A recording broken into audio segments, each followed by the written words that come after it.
मेरे अकेलेपन का न मजाक उड़ाओ तुम लॉकडाउन में। जहां तुम खड़े हो उस भीड़ में खतरा बहुत है यारों। हमारे मित्र रमेश अधीर जी के नए काव्य संग्रह प्यासा पनघट का विमोचन होना है। लॉकडाउन के चलते इस कार्यक्रम को बड़े भव्य रूप में तो नहीं कराया सकता, इसलिए निर्णय लिया गया कि इसका ई विमोचन करा जाए।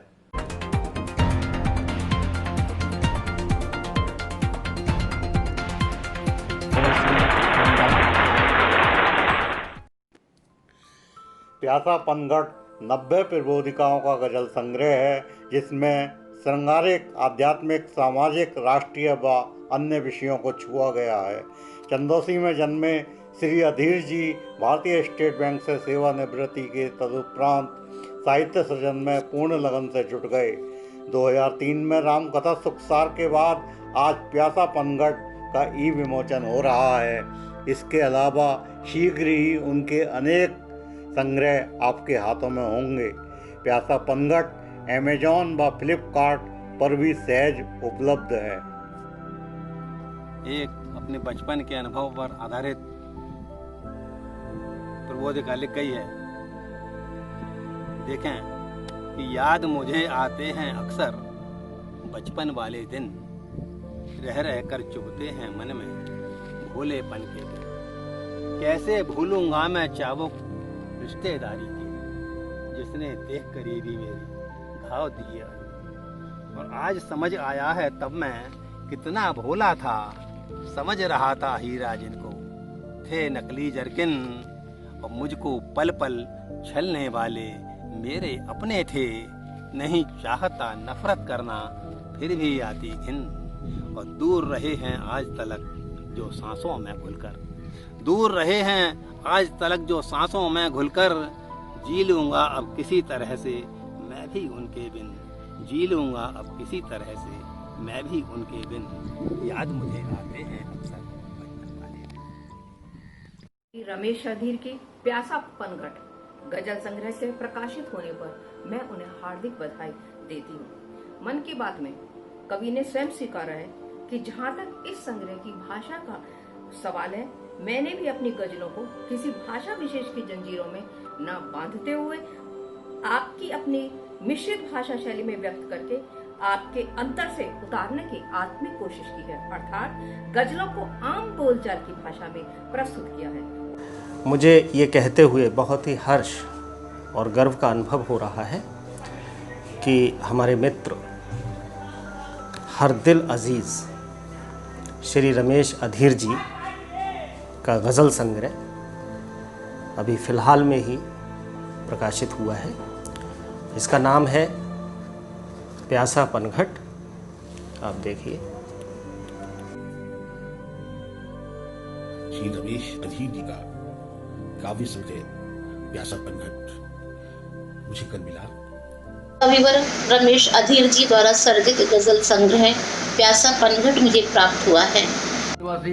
श्री रमेश अधीर द्वारा रचित प्यासा पनघट सहज भाषा में लिखा हुआ गजल संग्रह है। इससे पूर्व रामचरित सुखसार इनकी धार्मिक रचना 2003 में प्रकाशित हुई थी। उसकी लोकप्रियता इतनी बढ़ी कि उसका दूसरा संस्करण अब निकाला गया है। प्यासा पनघट में उन्होंने अपनी बहुआयामी सोच का प्रकटीकरण किया है। वाक्यम रसात्मक काव्यम के अनुसार काव्य की सार्थकता इसी में है कि वह सहृदय जन को रसानुभूति के चरमोत्कर्ष तक पहुंचा दे। दृष्टिकोण में व्यापकता, सहज अनुभूति प्रवणता, हृदय की गहन संवेदनशीलता, अभिव्यक्ति की स्पष्टता की कसौटी पर श्री अधीर जी का काव्य खरापन लिए हुए है। चंदौसी नगरी के स्वनामधन्य गजलकार, गीतकार श्री रमेश अधीर जी की प्रबोधिका अर्थात गजल संग्रह हाथ में आते ही अत्यधिक प्रसन्नता हुई। और इससे पूर्व भी जब पता चला कि आपकी किताब चंदौसी पहुंचने वाली है तो मन में एक अत्यधिक उल्लास हुआ। और प्रसन्नता का आभास हुआ कि अपना एक साथी जिसने बहुत अच्छी गज़लें लिखी हैं, कहूँगा उनके बारे में कि उन्होंने अपने घर से ही अर्थात कवियों के घर से ही शुरुआत की है, क्योंकि लोगों को, हर किसी व्यक्ति को भी दूर के ढोल सुहाने लगते हैं। और हमारे गज़लकार लिख रहे हैं इस विषय में कि हम कवियों की सारे जग को रहती सदा ज़रूरत है, अपने ही घर में होती पर अपनी रोज अजीहत है। कविता में उलझे रहते हैं, घर में वक्त नहीं देते, कुड़ कर कहती है पत्नी, गले पड़ी क्या आफत है। मैं कवि डॉक्टर सौरभ कांत शर्मा। आज हम श्री रमेश अधीर जी के एक गजल संग्रह प्यासा पनघट के विमोचन पर हम यहाँ एकत्रित हैं। श्री रमेश अधीर जी ने जो गजल संग्रह कहा है उसको प्रबोधिका संग्रह नाम दिया है। रमेश जी से मेरा परिचय पिछले 18-19 वर्षों से रहा है। जब बहजी में श्री नरेंद्र दीक्षित दीवाना 2001-2002 में गोष्ठियां किया करते थे तो आदरणीय रमेश अधीर जी का आगमन हुआ करता था। उनके एक मुक्तक में बड़ा कायल था कि कद घटा है और बौने हो गए हैं हम, चरित्र से गिरकर सलोने हो गए हैं हम, और सभ्यता को भी जिस जगह शर्म आती है वैश्याओं के वो बिछौने हो गए हैं। प्रायः कवि सम्मेलनों के संचालनों में मैंने बहुत कोट किया आदरणीय रमेश अधीर जी के नाम से मुक्तक के लिए। प्रशंसक मैं शुरू से ही था। अभी जब पिछले दिनों ये किताब आई प्यासा पनघट, उन्होंने उसके लिए प्रबोधिका संग्रह नाम दिया। उसमें गजलें हैं, हिंदी गजल, जो गजल कभी प्रेमिका के जुल्फों में, प्रेमिका के रूप पर, प्रेमिका के रंग में और शराब में डूबी रहती थी, जब वो हिंदी की ओर आती है, हिंदी में चलती है, समाज को चेतना, समाज को एक मार्गदर्शन देने का कार्य करने लगती है, तब रमेश अधीर जी उसका नाम रखते हैं प्रबोधिका। अधीर जी, आपको बहुत बहुत बधाई। आपका नया गजल संग्रह प्यासा पनघट प्रकाशित हुआ है, उसके लिए आपको बहुत बहुत शुभकामनाएं। मैं आपसे पूछना चाहूँगा कि आप कॉमर्स के छात्र रहे, फिर आपकी ये साहित्य में रुचि कैसे डेवलप हुई? मनोज जी, सर्वप्रथम तो आपकी शुभकामनाओं के लिए धन्यवाद। जहाँ तक साहित्य का अभिरुचि का प्रश्न है तो मेरा सौभाग्य है कि मैंने ऐसे नगर में जन्म लिया जहाँ देश का बड़े से बड़ा कवि सम्मेलनों के माध्यम से अपनी उपस्थिति दर्ज कराता रहा है। बचपन में जब मैं कवि सम्मेलन सुनने जाता था तो मुझे लगता था कि मैं भी उस मंच पर जाकर कविता पाठ करूं, और वही जो भावना मेरे अंदर प्रस्फुटित हुई, उस भावना के परिणति देने के लिए मैंने शब्दों को, अपने भावों को शब्दों की माला में पिरोना शुरू कर दिया, जिसके परिणाम स्वरूप आज मैं कुछ शब्दों को जोड़ने में कामयाब हो पाया। अधीर जी, आप बैंकिंग सर्विस में रहे। बैंकिंग सर्विस के बारे में माना जाता है कि बड़ी बिजी लाइफ होती है वहाँ एम्प्लॉइज की। आप वहाँ अधिकारी थे, तो आपको ये साहित्य लेखन, पठन, इसके लिए समय कैसे मिल पाता था? इसके बारे में कुछ बताएंगे? बहुत सुंदर बात कही आपने। इस मामले में मेरा मानना है कि कविता लिखी नहीं जाती, कविता अवतरित होती है, और अवतरण के लिए न तो कोई समय की सीमा होती है, न कोई उम्र का बंधन होता है, न सामाजिक बेड़ियां होती हैं। तो प्रस्फुटन जब होता है या अवतरण जब होता है तो किसी में ताकत नहीं है कि अवतरण को रोक ले। अवतरण होना है, होकर रहेगा। आपका जो ये काव्य संग्रह है, इसमें आपने प्यासा पनघट प्रबोधिका गजल संग्रह नाम दिया है। प्रबोधिका आपने नाम कैसे आपके जहन में आया? देखिए, गजल किसी जमाने में केवल महबूब से गुफ्तगू तक ही सीमित थी, लेकिन शनय शनय आज गजल ने एक व्यापक रूप धारण कर लिया है। आज की गजल हर क्षेत्र में अपना प्रभाव दिखा रही है।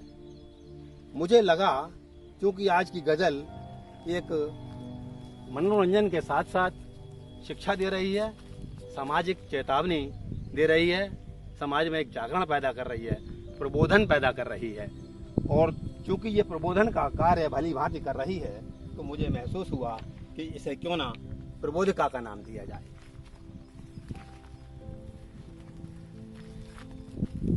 उनके प्रथम गजल में देखिए, बचपने से आज तक के अनुभवों की दास्तां लिख रहा हूँ आज मैं अपनी गजल में दोस्तों।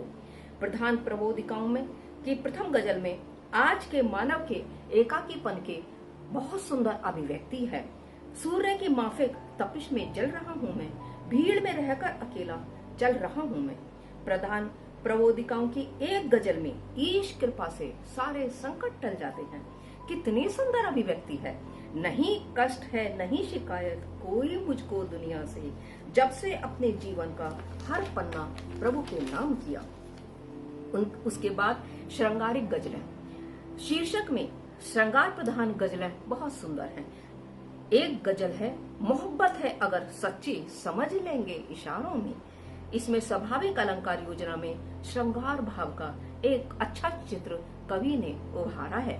इन पंक्तियों को देखिए, नदी की धार सी हो तुम, मोहब्बत के समंदर हम, कभी तो तुम समाओगी हमारे ही किनारों में। तत्पश्चात आध्यात्मिक प्रबोधिकाओं में सर्वप्रथम राम नाम की महत्ता बताई है। नाम का श्री राम के जब से सहारा है, आज कल की बात क्या पल पल हमारा है। और भी कर लिया जीवन सुफल संतों ने, प्रभु का नाम ले मुक्ति जिसमें कैद है, ये वो किला है दोस्तों। माया के बंधन से मुक्त होकर ही हम जीवन लाभ का अनुभव ले सकते हैं। इस पर आधारित पंक्तियां, तज कर माया के बंधन जो जीवन शंख बजाते हैं, वे ही सच्चे अर्थों में जीवन का लाभ उठाते हैं। सामाजिक, राष्ट्रीय एवं अन्य प्रबोधिकाओं में वर्तमान स्थिति में चाहतों की दौड़ में मानव की स्थिति देखिए। चाहतों की दौड़ में हम इस कदर दौड़े, पूर्ण थे कल आज पौने हो गए हम। देश प्रेम प्रधान गजल एक बहुत सुंदर बन पड़ी है। केवल नहीं है तीन रंग अपने तिरंगे में, दिखती है इसकी तीलियां गांधी के चरखे में। मेरी सर्वाधिक प्रिय पंक्तियां इनके गजल संग्रह में ये हैं।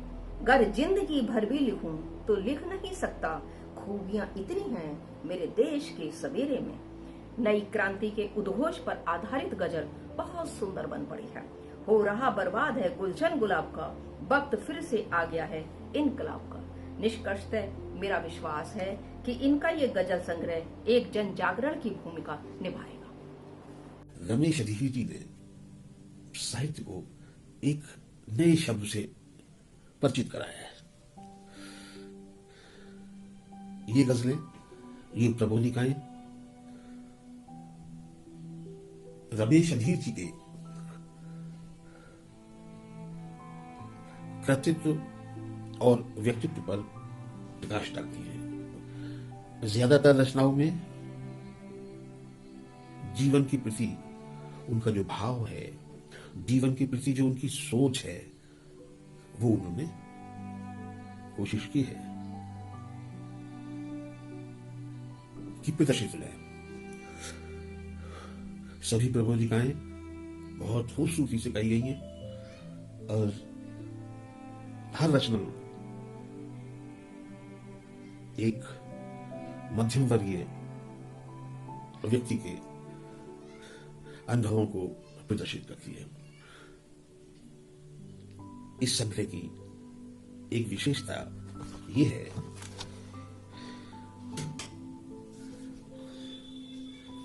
कि उन्होंने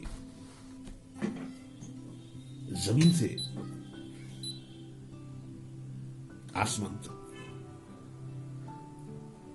जो भी उनके अनुभव रहे वो उन्होंने कहने की कोशिश की है और उसे बखूबी कह पाए हैं। वो इस संग्रह के लिए, प्यासा पनघट के लिए श्री रमेश अधीर जी को मेरी बहुत सारी शुभकामनाएं। प्रत्येक मानव की जीवन रूपी बगिया दुख सुख मिलन विरह आदि के रूप में अनेक रंग बिरंगे फूलों से सुवासित है। इसमें कहीं मिलन की मधुर निर्झरणी है, तो कहीं विरह की कसक भी सालती है। प्यासा पनघट में कविवर ने जीवन के विविध रंगों को अपनी लेखनी रूपी तुलिका से सजाया है। वर्तमान गजल प्रेम के संयोग वियोग पक्ष के चित्रण से बाहर आकर सामाजिक, राजनीतिक, आध्यात्मिक, आर्थिक और राष्ट्रीय परिप्रेक्ष्य में समाज के प्रबोधन में अपनी अग्रणी भूमिका का निर्वहन कर रही है। अतः कवि ने इस गजल संग्रह को नवीन नाम प्रबोधिका कहा है, जो सुसंगत जान पड़ता है। किसी कवि का सर्जन उसके बाह्य और आंतरिक व्यक्तित्व का दर्पण होता है। वह अपने हृदय के कोमल और कठोर भावों को, अपनी जीवन यात्रा के विभिन्न संघर्षों को, विभिन्न आयामों को कविता के माध्यम से अभिव्यक्ति प्रदान करता है और कविता या गजल के सूत्र में मोती की भांति उन हृदयस्थ भावों को गूंथकर माला तैयार करता है। प्यासा पनघट की प्रस्तावना गजल में कवि के संघर्षपूर्ण, सत्यनिष्ठ, निष्कपट, निर्मल और भावुक व्यक्तित्व के दर्शन होते हैं। लाख तकलीफें सही पर दृढ़ रहा ईमान पर, जी नहीं पाया कभी भी मैं नकल में दोस्तों। कवि की संवेदनशीलता से सहृदयों के नेत्र सजल हो उठे हैं। स्याही से लिखी गजलें पढ़ी होंगी आपने, लिख रहा हूँ मैं गजल को अश्रु जल में दोस्तों। कवि के बाह्य और आंतरिक चरित्र में एक रूपता है नहीं इसमें बनावट की जरा सी वानगी, रोता रहा हूँ हर घड़ी मैं असल में दोस्तों। संसार में मनुष्य तो बहुत हैं, पर कमी है मनुष्यता की। धन के प्रति तीव्र लिप्सा में मनुष्य के परस्पर प्रेम और भाईचारे को समाप्त कर दिया है। डस दिया है प्रीति को पैसे की बढ़ती भूख ने, बस इसी से आ बसी घर घर में खटपट आजकल। कवि के सबके साथ प्रेमपूर्ण व्यवहार और भरमन साहत ने उनको ही हानि पहुंचाई है। मुझे किसी से बैर नहीं था, बने इसी से सब बैरी, मेरी भरमन साहत ने ही मेरा बंटा धार किया। प्यासे की प्यास जब पनघट ही न बुझा पाए, क्योंकि वो तो स्वयं ही प्यासा है, तो फिर प्यासे की शरण क्या होगी। पानी पानी चिल्लाकर जब मैं पनघट के पास गया, प्यासा निकला खुद ही पनघट, उसने भी लाचार किया। स्वयं संघर्षों में, कष्टों में रहकर भी परोपकार के भाव कवि के हृदय में व्याप्त हैं। खुद भले में जिंदगी भर प्यास से तड़पा, तिश्नगी के वास्ते बादल रहा हूँ मैं। कवि का चरित्र वफा की अनुपम मिसाल है। समाज में व्याप्त अनैतिकता सबसे बुरी संक्रामक बीमारी है। इस कथन को साकार करते हुए मानवता के भयावह चीत्कार, अबला नारी के करुण क्रंदन, दीनहीन किसानों मजदूरों की दुर्दशा, राजनीतिक भ्रष्टाचार एवं पाश्चात्य सभ्यता के अंधानुकरण से भारत की सभ्यता और संस्कृति के पतन आदि सभी ज्वलंत समस्याओं पर कलम चलाकर उन्होंने जो आक्रोश व्यक्त किया है, वह निश्चित ही समाज के सभी वर्गों को आत्म अवलोकन कर आत्म परिष्कार करने की दिशा में मील का पत्थर सिद्ध होगा। अधीर जी ऐसे समर्पित कवि और विचारक हैं जिनका अभिप्रेत प्रदर्शन नहीं दर्शन लेता है। इस कृति में कतिपय उदाहरण विशेष प्रभावी बन पड़े हैं। उनकी परित भावना देखिए। हर कुल्हाड़ी काटती है, कर्म है उसका, पर कुल्हाड़ी के लिए संदल रहा हूँ मैं, मार कर ठोकर जिसे छल लौट जाते हैं, उस वफा के द्वार की सांकल रहा हूँ मैं। आध्यात्मिकता का पुट देखें। जिसने पाया है जीवन मरण सभी का होना है, वक्त के बस में रहने वाला मानव एक खिलौना है। हो कोई भी रंग यहाँ पर कोई राजा कहलाए, आखिर में तो बांसों वाला मिलना एक बिछौना है, आखिर में तो बांसों वाला मिलना एक बिछौना है। सामाजिक पतन की तो पराकाष्ठा ही हो गई है। देखिए, कौन कहता है सलोने हो गए हैं हम, कद घटा है और बौने हो गए हैं हम। सभ्यता को जिस जगह पर शर्म आती है, वैश्या के वो बिछौने हो गए हैं हम। प्यासा पनघट। ये मंजरे आम पर आ चुका है। ये गज़ल संग्रह ज़िंदगी की पूरी तस्वीर प्रस्तुत कर रहा है। इसमें आर्थिक, सामाजिक, राजनीतिक, आध्यात्मिक और जो कि बहुत ही इम्पोर्टेंट, बहुत ही महत्वपूर्ण पहलू ज़िंदगी का होता है श्रृंगारिक, वो इस तरह के सारे पहलू इसमें रिफ्लेक्ट हो रहे हैं। और मुझे ये गज़ल संग्रह बहुत ही अच्छा लगा। मुझे उम्मीद है कि ये आपको भी अच्छा लगेगा। ये चंदौसी का नाम निश्चित रूप से और अधिक गहराई से वैश्विक पटल पर अंकित करेगा। मैं इस गज़ल संग्रह की एक दो गज़लों के कुछ शेर आपके सम्मुख रख रहा हूँ। ये पहली गज़ल के कुछ शेर हैं। ज़िंदगी ने इस कदर बदली है करवट आजकल, ज़िंदगी ने इस कदर बदली है करवट आजकल, ज़िंदगी ने इस कदर बदली है करवट आजकल, ढूंढता है लाश इंसानों की मरघट आजकल, ढूंढता है लाश इंसानों की मरघट आजकल, फ़र्ज़ बौना हो गया इंसानियत बीमार है, फ़र्ज़ बौना हो गया इंसानियत बीमार है, फ़र्ज़ बौना हो गया इंसानियत बीमार है, प्यार व्याकुल भूख से प्यासा है पनघट आजकल, प्यार व्याकुल भूख से प्यासा है पनघट आजकल।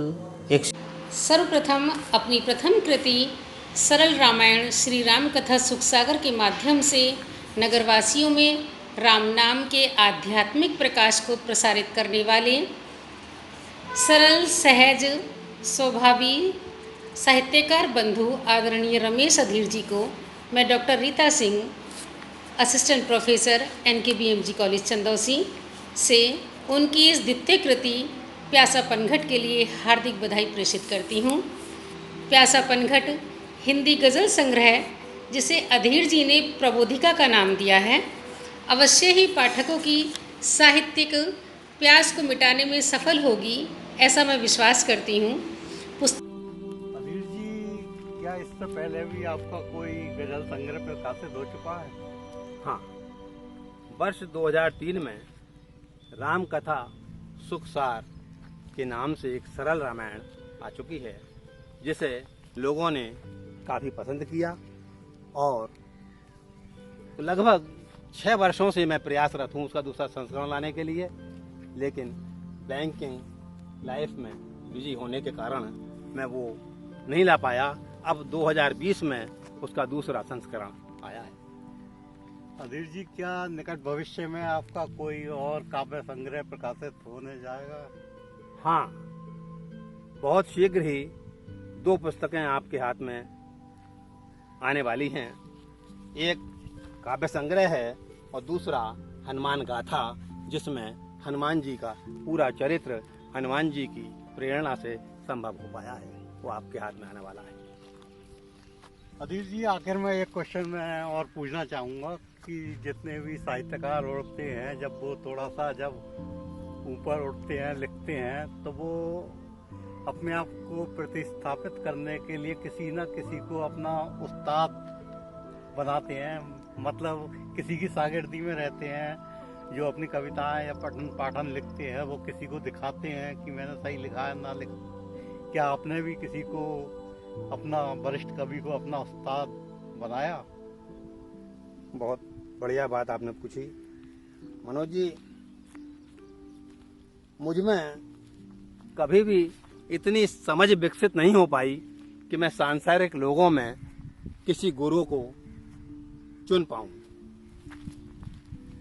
और इस नासमझी के कारण या समझ की कमी के कारण जब मैं कोई गुरु नहीं चुन पाया तो मैंने माँ शारदा को अपना गुरु स्वीकार किया है। और जब से मैंने माँ शारदा को अपना गुरु स्वीकार किया है, मुझे लेखन में कभी कोई समस्या नहीं आई। इसके साथ ही साथ जहाँ तक परिमार्जन की बात आपने की, किसी को जचवाने की, तो मैंने ये अनुभव किया कि मैं अपनी रचनाओं को, एक एक रचना को सैकड़ों बार पढ़ता हूँ और पढ़ते पढ़ते स्वतः परिमार्जन हो जाता है। इसलिए मैं किसी को अपना गुरु नहीं बना पाया। और इस संदर्भ में मैंने एक गजल भी इस संग्रह में लिखी है कि उस एकलव्य की तरह उस्ताद नहीं पाले, उस एकलव्य की तरह उस्ताद नहीं पाले, छोड़ा भी नहीं खुद को हालात के हवाले। और हम कब रुके हैं मग में, उस्ताद के बिना भी पी पी करने तंधेरे, पाते रहे उजाले। वाह वाह वाह वाह, धन्यवाद अधीर जी, बहुत बहुत धन्यवाद आपका, हमने बहुमूल्य समय लिया। धन्यवाद आपका कि आपने मेरे लिए समय निकाला। बहुत बहुत धन्यवाद मनोज जी। सामाजिक भ्रष्टाचार एवं अर्थ की प्रधानता देखिए। जज, वकील, कानून सभी को बहरा, गूंगा, अंधा कर आज अदालत के कक्षों में न्याय दिलाता है रुपया। किसकी हिम्मत है जो बढ़कर आदर्शों की बात करे, अच्छे अच्छे आदर्शों को धूल चटाता है रुपया। राजनीतिक पतन पर दृष्टि डालिए। सियासत के सहारा में सहारे भी सताते हैं, हमारे आंसुओं का ही हमें पानी पिलाते हैं। सिखाया था जिन्हें चलना, पकड़ कर उंगलियां हमने, घुमाकर पुतलियां अपनी वही हमको नचाते हैं। सरकारी ठोते प्रयासों पर दृष्टि डालिए। कब तक देंगे तसल्ली दर्पणों को पोंछ कर, हो गया मुखड़ा घिनौना जिनका छल में दोस्तों, बह नहीं सकती धरा पर निर्मला भागीरथी, बह नहीं सकती धरा पर निर्मला भागीरथी। जब तलक नाले में गिरते हैं जल में दोस्तों, जब तलक नाले गिरेंगे इसके दिल में दोस्तों। आज जबकि समाज का सचेतक कवि शंभ भौतिक माया जाल में जकड़ता जा रहा है, अधीर जी की आदर्श रचना धर्मिता सराहनीय नहीं, वरन अन्य कलमकारों के लिए अनुकरणीय भी है। प्यासा परंगट कितना अच्छा शीर्षक है, देखें। फर्ज बोना हो गया इंसानियत बीमार है, प्यार व्याकुल भूख से प्यासा है पनघट आजकल, प्यासा है पनघट आजकल। ऐसे सात्विक अनुष्ठानों के प्रति मेरी अनंत शुभकामनाएं सदैव से रही हैं और आज भी हैं। माँ शारदे प्यासा पनघट के प्रकाशन के लिए अपना शुभाशीष प्रदान करे। जय माँ वाणी, जय श्री राम, जय श्री राम।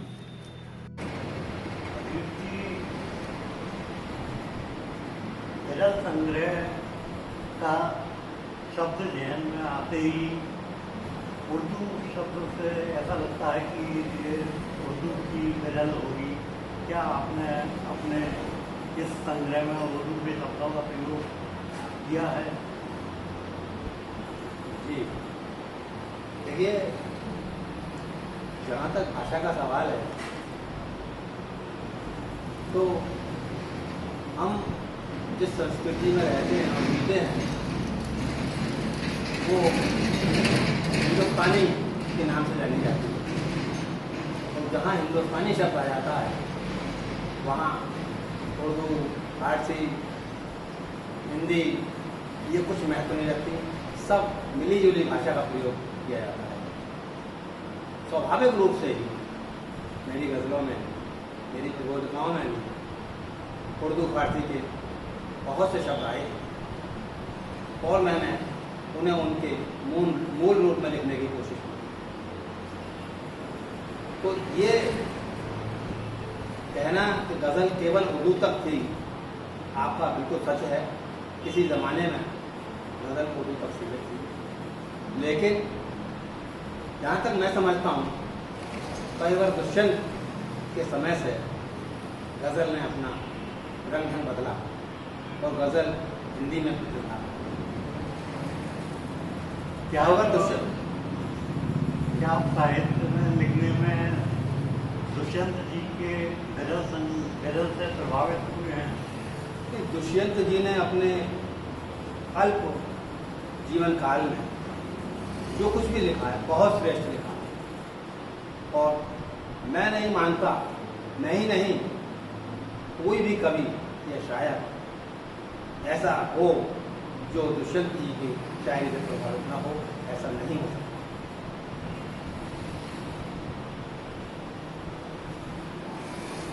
टक्कर जिसे छल लौट जाते हैं, उस वफा के द्वार की सांकल रहा हूँ मैं।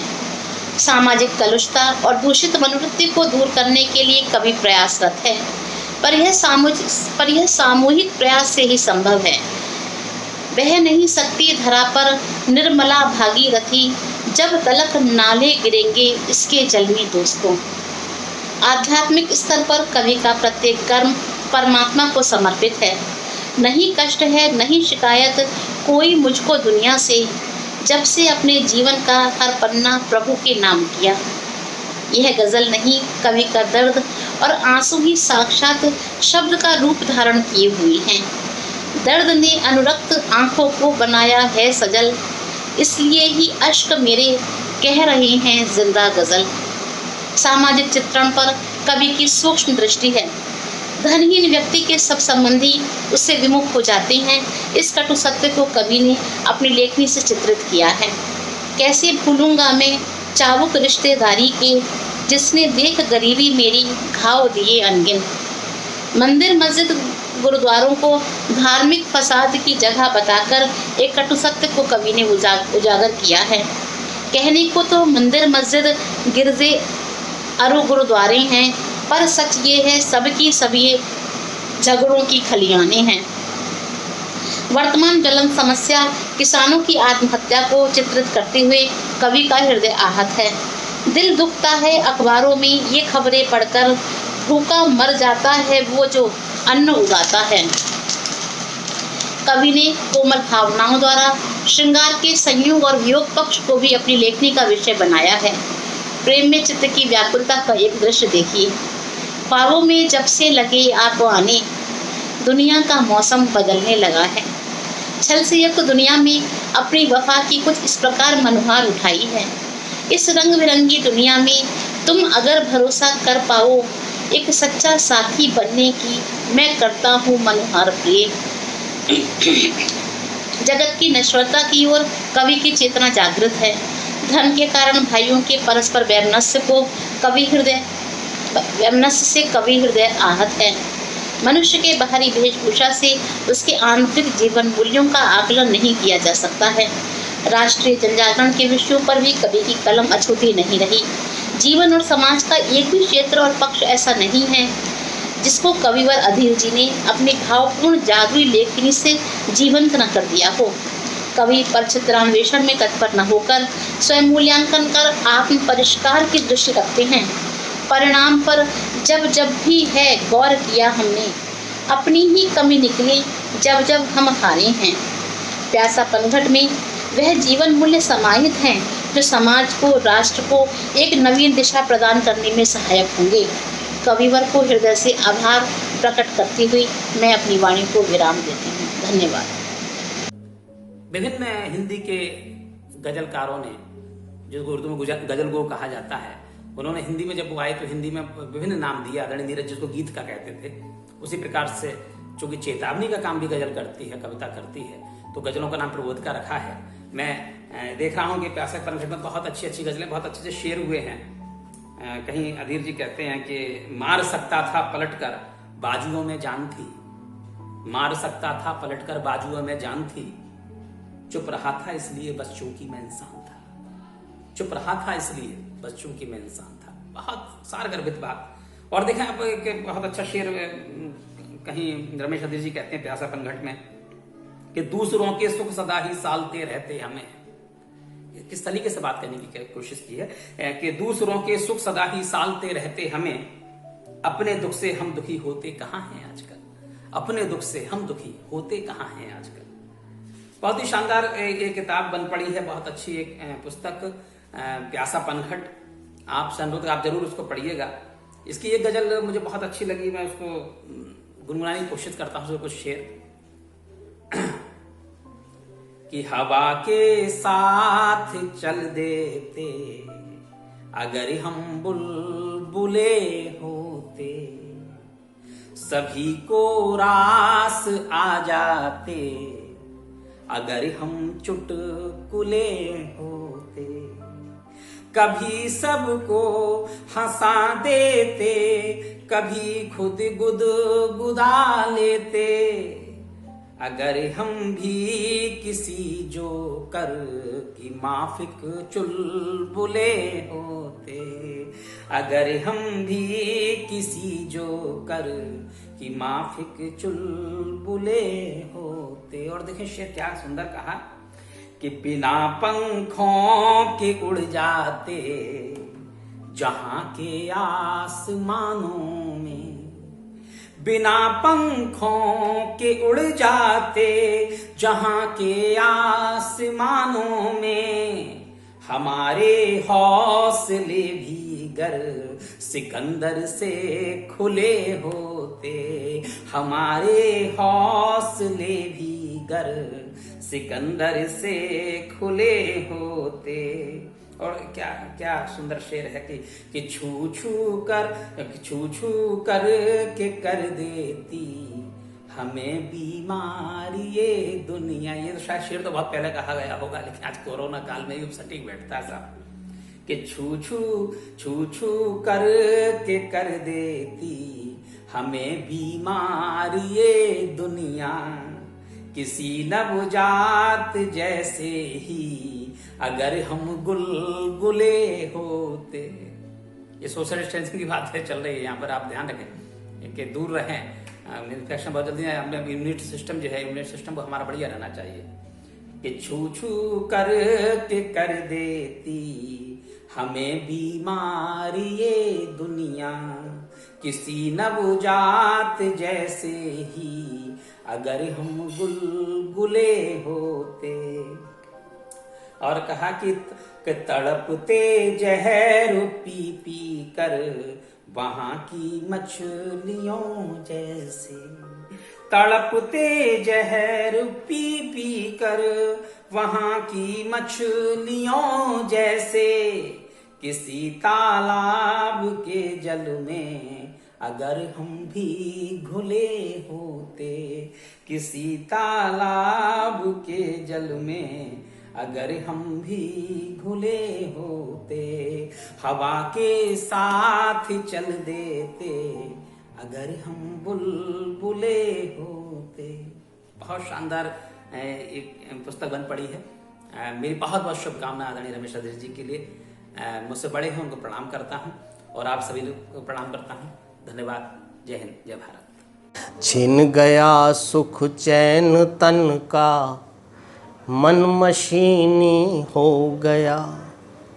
छिन गया सुख चैन तन का, मन मशीनी हो गया।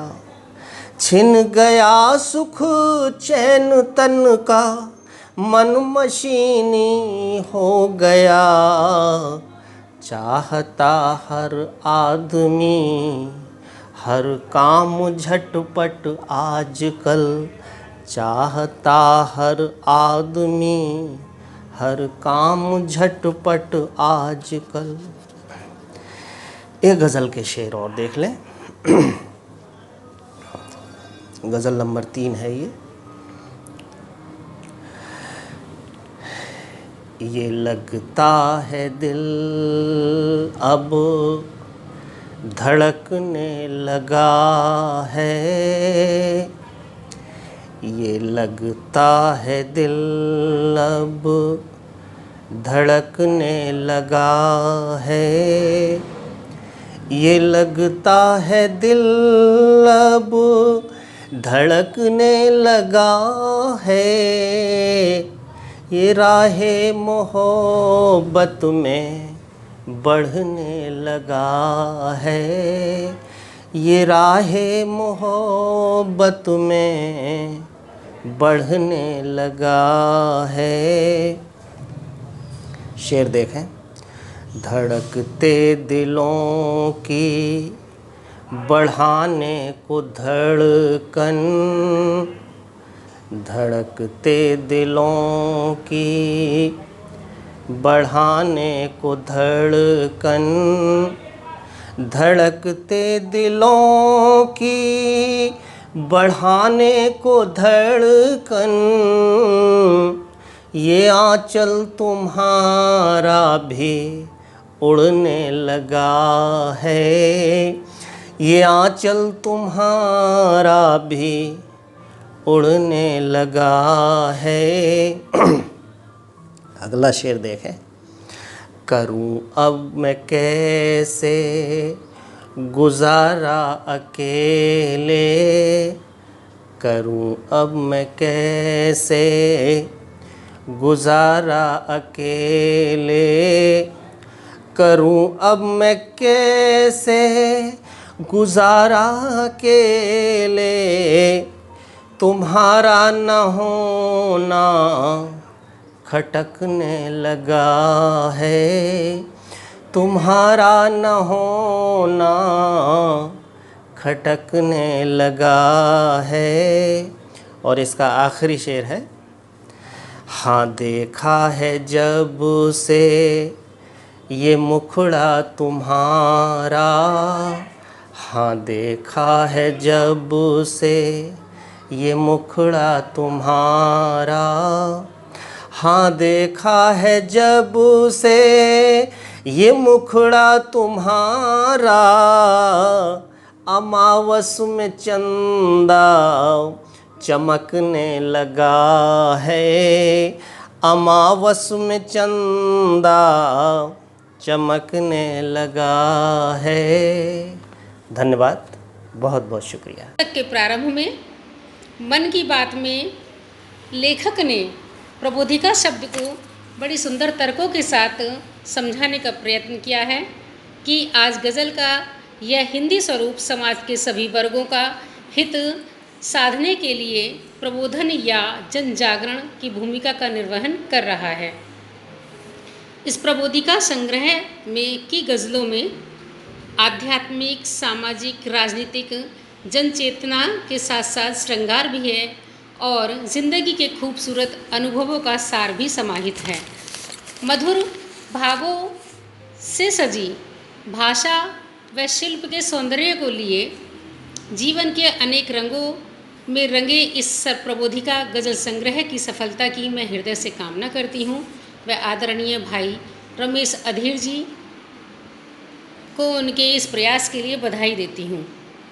इस आशा के साथ कि यह संग्रह हिंदी साहित्य सागर में एक खूबसूरत मोती बनकर अपनी साहित्यिक चमक से पाठकों को प्रभावित करने का सफल प्रयास करेगा, ऐसे मैं बार बार कामना करती हूँ। बहुत बहुत धन्यवाद। रायश्री ने सरहद पर सैनिकों का मान बढ़ाने के लिए जो इस देश की शान है और माँ भारती का सम्मान बढ़ाते हैं, उन सैनिकों के प्रति नमन करते हुए रमेश अधीर लिखते हैं कि सैनिकों का सब इसी से गान करते हैं, हो कहीं माँ भारती का मान करते हैं कि डालते हैं जानकर निज जान जोखिम में, उस घड़ी जब जंग का ऐलान करते हैं। अनेक ग्रंथों को पढ़ लेने और उनकी जानकारी कर लेने को ज्ञान नहीं कहा जाता। ज्ञान तो उन ग्रंथों से निकला हुआ जो रस है, उस रस से सही और गलत का निर्णय करना और तद अनुरूप आचरण करना ज्ञान है। इसी भाव को गजलकार इन पंक्तियों में पिरोते हैं कि भक्ति बिना कैसे जीतोगे, कि भक्ति बिना कैसे जीतोगे उस भाव को भगवान को, भक्ति बिना कैसे जीतोगे उस भाव को भगवान को, लाख पोथियाँ पढ़ ली हों पर कि लाख पोथियाँ पढ़ ली हों पर भक्ति बिना है ज्ञान क्या। गजल प्रस्तुत कर रहे हैं कि जिसने पाया है जीवन मरण सभी का होना है, भक्त दिवस में रहने वाला मानव एक खिलौना है। वो कोई भी रंग यहाँ पर कोई राजा कहलाए, आखिर में तो पासों वाला मिलना एक बिछोना है। कभी किसी को जुड़वाता है, कभी किसी को तुड़वाता, बदल बदल कर नए नए नित रूप दिखाता है रुपया। सारे नाते रिश्ते सब उसी रुपये में टिके हुए हैं, इसका भी एहसास करा रहे हैं भाई श्री कि चाचा ताऊ मामा मौसा, चाचा ताऊ मामा मौसा, भ्रात भतीजा बहनोई, इन सब से सब ऊब चुके हैं, इन सब से सब ऊब चुके हैं, सच्चा नाता है रुपया। सब हम झलकती शान शौकत से न तोले आदमी को, हम झलकती शान शौकत से, नियत छोटी निकलती है बड़े ही खानदानों की, नियत छोटी निकलती है बड़े ही खानदानों की। भले ही माल दे नकली, भले ही माल दे नकली, भले ही काट लें जेबें, शिकायत कौन सुनता है, शिकायत कौन सुनता है, सदा चलती दुकानों की, सदा चलती दुकानों की। इस पुस्तक के लोकार्पण का है और सीमित शब्दों में हमें अपनी बात कहनी है, फिर भी मुझे कुछ और कहने का मन करता है श्री रमेश अधीर जी की गजलों पर। समाज में फैली हुई बहुत बड़ी बुरी थी भ्रूण हत्या पर भाई श्री लिखते हैं कि दोष क्या इसमें बताओ आप लड़की का, दोष क्या इसमें बताओ आप लड़की का, जन्म लेना हो गया इंसान। ये कागजल संग्रह मैं मानता हूँ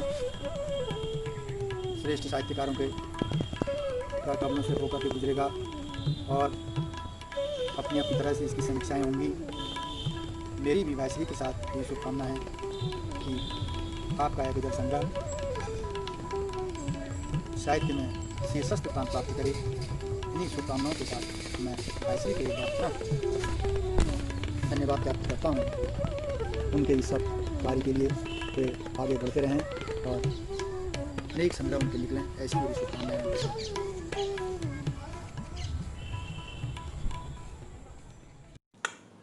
प्रिय साथियों, सौभाग्य का विषय है कि माँ शारदे की असीम अनुकंपा से प्यासा पनघट नामक ये मेरा बहुप्रतीक्षित प्रबोधिका उर्फ गज़ल संग्रह आज आपके हाथों में आने हेतु उपलब्ध है। बंधुओं, ये संग्रह ऐसे समय में छपकर आया है जबकि समाज में चारों ओर चप्पे चप्पे पर कोरोना नाम की महामारी ने अपने पैर पसारे हुए हैं।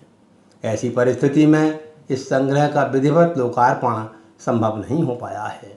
अतः हिंदी साहित्य से जुड़े हुए कुछ चुनिंदा स्थानीय साहित्यकारों के बहुमूल्य उद्गारों को इस वीडियो क्लिप में समाहित कर आप लोगों तक पहुंचाने का प्रयास विमोचन के प्रतीक के रूप में किया गया है, जिसके लिए मैं रमेश अधीर इन सभी चुनिंदा साहित्यिक हस्तियों का आभार प्रकट करते हुए सभी साहित्य प्रेमियों से अनुरोध करता हूं कि इस कृति को अमेज़ॉन, फ्लिपकार्ट अथवा ईबुक के माध्यम से प्राप्त करके अपनी प्रतिक्रियाओं से मेरा मनोबल बढ़ाते हुए मेरी इस साहित्यिक साधना में अपना अमूल्य सहयोग सुनिश्चित करने की कृपा करें। आपका सहयोग मेरी साधना को संजीवनी प्रदान करेगा। धन्यवाद।